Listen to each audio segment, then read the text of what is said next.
ఇప్పుడు ఇంత జరిగినప్పటికి కూడా ఒక పక్కన బిడ్డను రక్షించడం కావచ్చు, బిడ్డ చేసినటువంటి వ్యాఖ్యలు కావచ్చు, బిడ్డ చేసినటువంటి ఇటువంటి దాడులు కావచ్చు, వీటన్నిటిపైన కేసీఆర్ మౌనంగానే ఉన్నాడు, హరీష్ రావు మౌనంగానే ఉన్నాడు, కేటీఆర్ మౌనంగానే ఉన్నాడు, యావత్ బీఆర్ఎస్ పార్టీకి సంబంధించిన నేతలంతా కూడా మౌనంగానే ఉన్నారు. ఎందుకు బీఆర్ఎస్ పార్టీ కవిత యొక్క సేవలు చాలు మాకు అని చెప్పేసి అర్థం చేసుకున్నట్టుగా అనుకోవచ్చా, లేకపోతే ఆమె ఈ పార్టీకి అవసరం లేదు, ఆమె వల్లనే ఆగమైపోయింది అన్నటువంటి భావనతో బీఆర్ఎస్ పార్టీ నేతలు కేసీఆర్ సూచనతో ఈ విధమైనటువంటి నిర్ణయం తీసుకున్నారు అనుకోవచ్చు? గంత అనుకోరు, ఈమె వీళ్ళిడిచి సాగు చేస్తాను తప్ప గద్దే వాళ్ళు అనుకుంటారు. ఆమె ఎందుకు పట్టించుకోవట్లేరు అనుకుంటారు మరి? ఇంత కనీసం ఇట్లా అంటే పార్టీని డ్యామేజ్ చేసేటువంటి ప్రయత్నం కూడా చేసింది, మాట్లాడింది, కానీ ఆమెతో ఒక్కసారి కూడా వీళ్ళు చర్చలు కూడా జరపలేదు. చర్చలు జరుపుతారు దీన్ని, దానిలో ఏమైనా పానం ఉంటే చర్చ జరుపుతారు. ఎవడైనా ఎవరైనా దానిలో పానం ఉంటే చర్చ జరుపుతారా? నేను మాట్లాడతానే తీన్ మళ్ళా అరే రాజన్ ఎక్కడున్నాడని నాకు ఫోన్ చేసావు, నాకు ఫోన్ నెంబర్ కనుక్కోను, అరే ఏడున్నావే ఎక్కడున్నావు, ఏంది ఇది నేను తప్పు చేసినా రైట్ చేసినా అని అనకపోతే నేను మాత్రం మల్లన్న దగ్గర పోతున్నా. అంటేనే పోతాం అంటే పోతా కదా. నేను ఆఖరి ఫోన్ నెంబర్ తెలుసుకొని ఫోన్ కూడా చేయాలనుకుంటాను మల్లన్న. కవిత నాతో మాట్లాడదు కాబట్టి నేను చెప్తలేను. కవితకు మీ ద్వారా చెప్తాను నేను. మొట్టమొదలు మీరు ఇంట్లో మీ తండ్రి దాన్ని కాపాడండి, మీ తండ్రిని కాపాడుకోండి ఫస్ట్. ఇల్లిడి సాగు చేయకు, అది మంచిది కాదు. పార్టీని ఆగం చేయాలనుకున్నది తండ్రిని. పార్టీ నువ్వు ఆగం చేస్తే కాదు అది, అది ఆగమే ఉన్నది అంతే. నువ్వు ఆగం చేస్తే కాదు అది, అది ఆగమే ఉన్నది. అది ఆగం శివరాత్రి అయి ఉన్నది. నువ్వు ఆగం చేస్తే అది ఆగమయ్యేది కాదు. నువ్వు ఎక్కడికో పోయినా కేసీఆర్ బిడ్డగానే నీకు మర్యాద దొరుకుతుంది తప్ప నువ్వు కవితగా నువ్వు మనగలగలేవు. అంతే, నువ్వు కవితగా మనగలగలేవు. అరే నేను చెప్తానయ్యాలా, మీ ముందట మాట్లాడతాన నేనంటే అది కేసీఆర్ కారణం. మీ ముందట టీవీ ఎంత పని చేస్తుందా, నన్ను ఎవడు చూస్తాడా, నా మాట ఎవడికి ఆంతాడా, కానీ నేను మాట్లాడటానికి ప్రధాన కారణం కేసీఆర్తోనే కలిసి ప్రయాణం చేసిన ప్రయాణమే నన్ను మాట్లాడిస్తుంది. కేసీఆర్ను తప్పు పట్టినా అదే మాట్లాడిస్తుంది, కేసీఆర్ను రైట్ పట్టినా అదే మాట్లాడిస్తుంది, వాళ్ళ కుటుంబం గురించి మంచి మాట్లాడినా అదే మాట్లాడిస్తుంది, చెడు మాట్లాడినా అదే మాట్లాడిస్తుంది, రేవంత్ రెడ్డి మీద వ్యతిరేకంగా మాట్లాడినా కూడా కేసీఆర్ బలమే మాట్లాడిస్తుంది. నన్ను ఎవరు మాట్లాడిస్తానులే, ఎవరు మాట్లాడిస్తాను చెప్పు? బీజేపీలో నాకు పదవి ఉన్నదని పిలిచినా నేనేంటిది? బీజేపీలో క్రియాశీల కార్యకర్తను మాత్రమే. ఓన్లీ మా దానిలో క్రియాశీలక సభ్యత్వం చేయాలంటే కొన్ని సభ్యత్వాలు చెయ్యాలి, చేతవాడు క్రియాశీలక సభ్యుడు అవుతాడు. నేను రాష్ట్ర వర్కింగ్ కమిటీ మెంబర్ కాదు, నేను కేంద్ర వర్కింగ్ కమిటీ మెంబర్ కాదు, నేను రాష్ట్ర కార్యదర్శిని కాదు, నేను కేంద్రంలో నాకేం పదవి లేదు, చిన్న గింతంత ఇసువంత పదవి లేదు. కానీ నేను ఆల్ ఇండియా అధ్యక్షుడు అద్వాని గారు అప్పుడు నేను ఉమ్మడి వరంగల్ జిల్లాకు అధ్యక్షుడిని. నేను రామ రథయాత్ర చేపట్టినోడిని, నేను జనాదేశ యాత్ర చురుగ్గా పాల్గొన్నాను, నేను ఎమర్జెన్సీకి వ్యతిరేకంగా దెబ్బలు తిన్నోడిని, గోడపంటి రాతలు రాసినోడిని.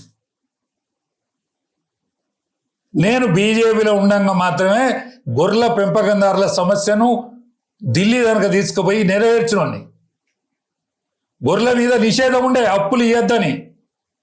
గొర్రె మేకల మీద నిషేధం ఉంటే గొర్రెలు గడ్డి మెత్తాయి, మేకలు చెట్లు మెత్తాయి, మేకలకు ఇయ్యకుండా ఎన్సిడిసి ద్వారా గొర్రెలకు ఇవ్వాలంటే ఆల్ ఇండియాలా ఇవాళ అన్నిటికీ ఎన్సిడిసి ద్వారా రుణ సౌకర్యం సబ్సిడీ ద్వారా ఇస్తాను.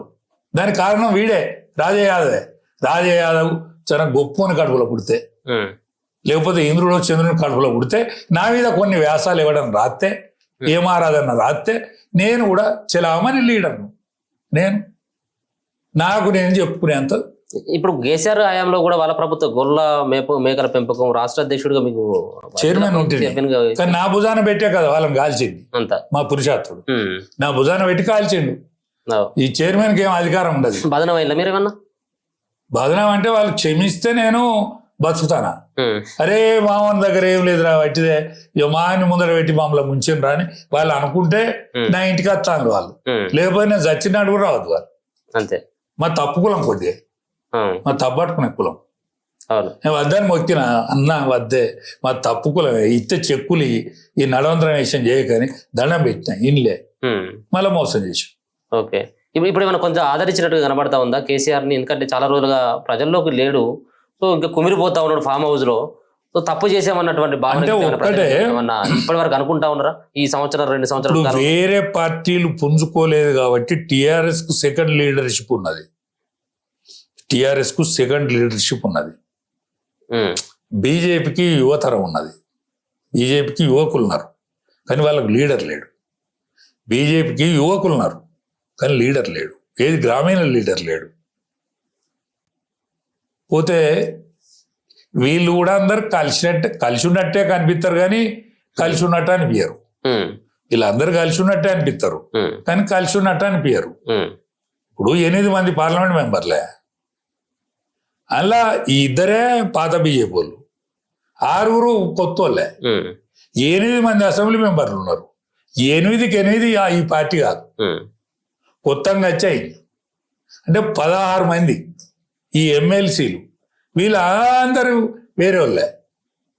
కానీ పార్టీ మాత్రం ఇప్పుడున్న పార్టీ మాత్రం ఓళ్ళు బీజేపీ ఉమ్, పార్టీ మాత్రం బీజేపీ. మరి బీజేపీ ఈయనే ఉండదలుచుకున్నదా ఇంకా విస్తరించదలుచుకున్నదా తెలియదు నాకు. ఉమ్, ఎందుకంటే నన్ను జిల్లా మీటింగ్కి పిలవరు, రాష్ట్ర మీటింగ్కి పిలవరు. ఉమ్, అంటే నా సలహా చెప్పుదామంటే ఏ మీటింగ్కి నన్ను పిలవరు కదా. ఉమ్. మరి ఎందుకు మరి మీరు పార్టీలో ఉండి సాధించింది ఏమున్నది? మరి ఇప్పుడు మిమ్మల్ని నమ్ముకుని ఒక 4 ఉంటారు కదా, మరి రాజా యాదవ్ వాళ్ళు ఉన్నాడు అన్నటువంటి భావంతో మీరు సభ్యత్వాలు చేపించినటువంటి వాళ్ళు కూడా ఉంటారు కదా. మీరు సేవలే అసలు పార్టీకి అవసరం లేనప్పుడు మరి- ఒక్కటేనే ఇప్పుడు నా వయసుకి ఓపిక కూడా లేకపోతే కరెక్ట్ కాదు కదా. ఉమ్, నేను బీజేపీ సంస్కరణలే పెరిగిన. ఉమ్, నేను 1 రోజు కాదు 2 రోజులు కాదు, నేను 17 ఏళ్లకు నేను బీజేపీ జనతా పార్టీ జెండా పట్టుకొని తిరిగిన. నా వయసు 17 అన్నాడు. ఉమ్, కాబట్టి నేను ఈ వయసుకు నేను 20 ఏళ్ళు టీఆర్ఎస్లో ఉమ్. పనిచేసిన. ఇప్పుడు అలిగి వచ్చేటట్లేదు ఇది. నేను పనిచేసిన. ఉమ్, నేను ఆ జెండా కప్పుకొని చచ్చిపోదామని ఈ పార్టీలోకి వచ్చిన, ఇంకేం పదవులు కాదు. ఓకే.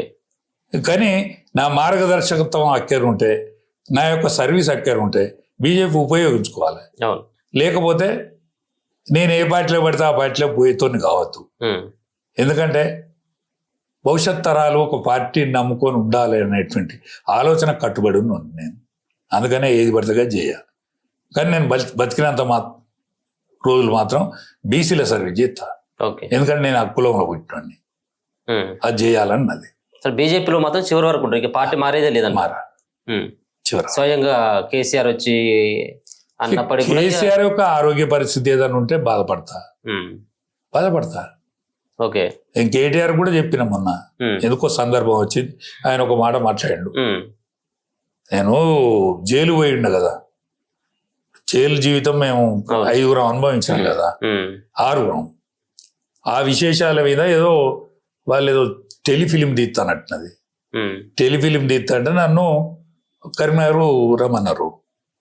ఎందుకంటే సెంట్రల్ జైలు, ఖమ్మం సెంట్రల్ జైల్లో పర్మిషన్ ఇవ్వలేదట.